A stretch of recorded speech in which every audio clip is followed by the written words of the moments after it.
அனைவருக்கும் வணக்கம். இன்றைக்கு நாம் இந்த பதிவில் முருகன் ஏன் 2 திருமணம் செய்து கொண்டார் அப்படிங்கிறத பார்க்க போகிறோம்.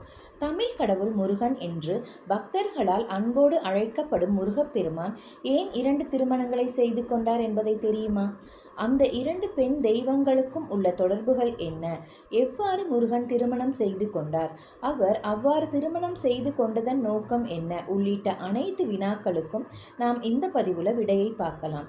தமிழ் கடவுள் முருகன் என்று பக்தர்களால் அன்போடு அழைக்கப்படும் முருகப்பெருமான் ஏன் 2 திருமணம் செய்தார் அப்படிங்கிறத நாம் பார்க்க போகிறோம்.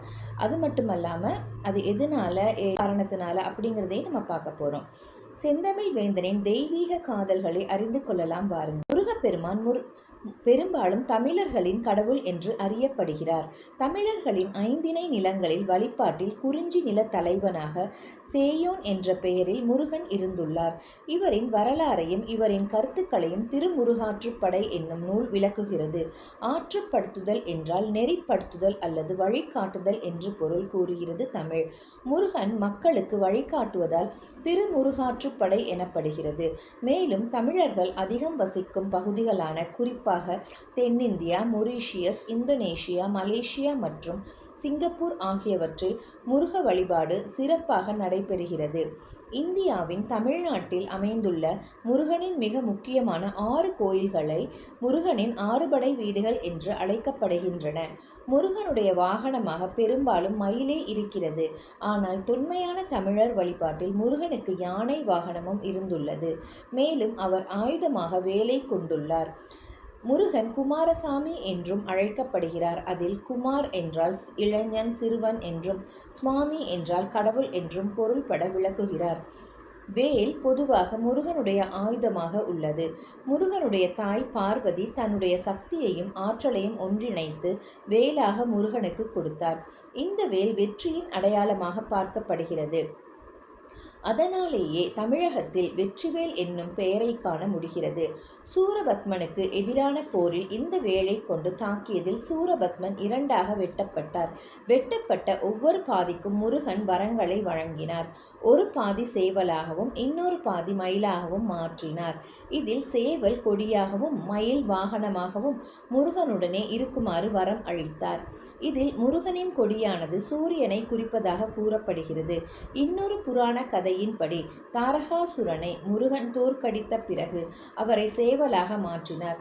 தாரகாசுரன் முருகனின் வேலுக்கு அருகில் அவரின் காலுக்கடியில் வைக்கப்பட்டார். இவ்வாறு சேவல் கொடி உருவானது. முருகனின் 2 மனைவிகள். புராண கதைகளின்படி முருகன் 2 பெண் தெய்வங்களை திருமணம் செய்து கொண்டார். முதலாவதாக வள்ளியை திருமணம் செய்து கொண்டார். வள்ளி பழங்குடி இனத்தலைவரின் மகள். பழங்குடி இனத்தலைவர் கிழங்கை பறிப்பதற்காக குழியை தோண்டும் போது குழந்தையாக வள்ளி அவருக்கு கிடைத்தார். இரண்டாவதாக இந்திரனின் மகளான தெய்வானையை தேவசேனா என்றும் அழைக்கப்படுகிறார் திருமணம் செய்து கொண்டார்.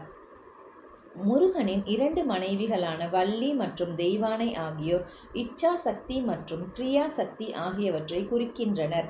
அதாவது விருப்பத்தின் சக்தியாகவும் செயல்களின் சக்தியாகவும் இருக்கின்றனர்.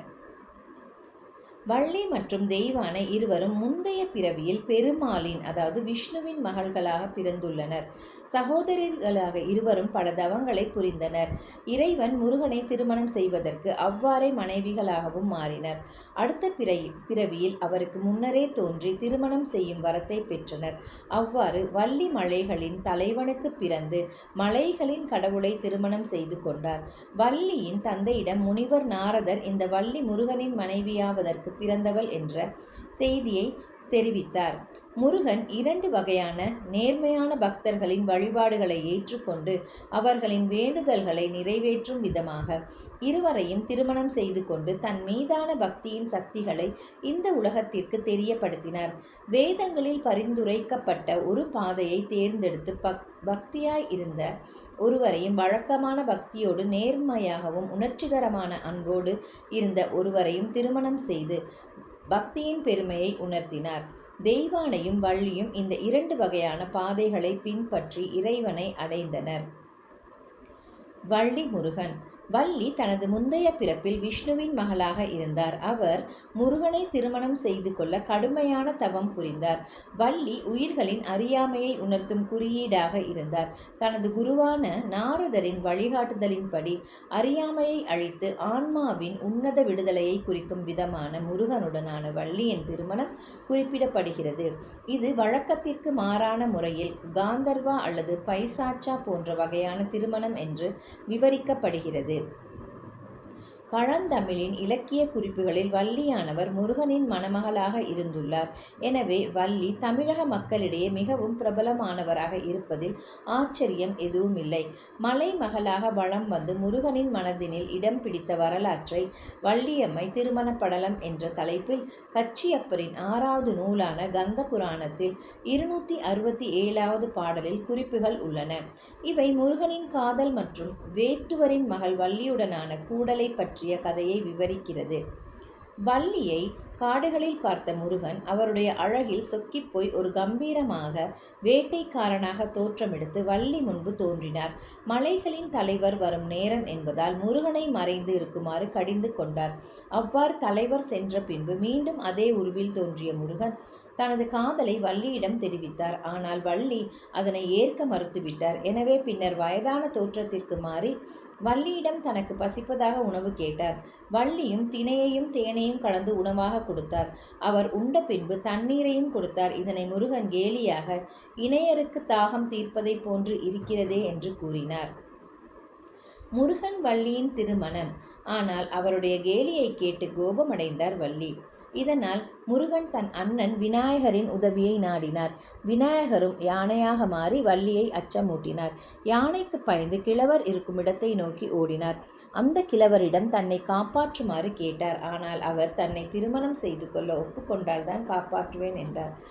பயத்தின் நடுக்கத்தில் இருந்த வள்ளி வேறு வழி இல்லாமல் திருமணத்திற்கு ஒப்புக்கொண்டார். பிறகு முருகன் தன்னுடைய உண்மையான உருவத்தை வெளிப்படுத்தினார். அதன் பிறகுதான் நான் இறைவனின் காதலி என்பதை உணர்ந்தாள் வள்ளி.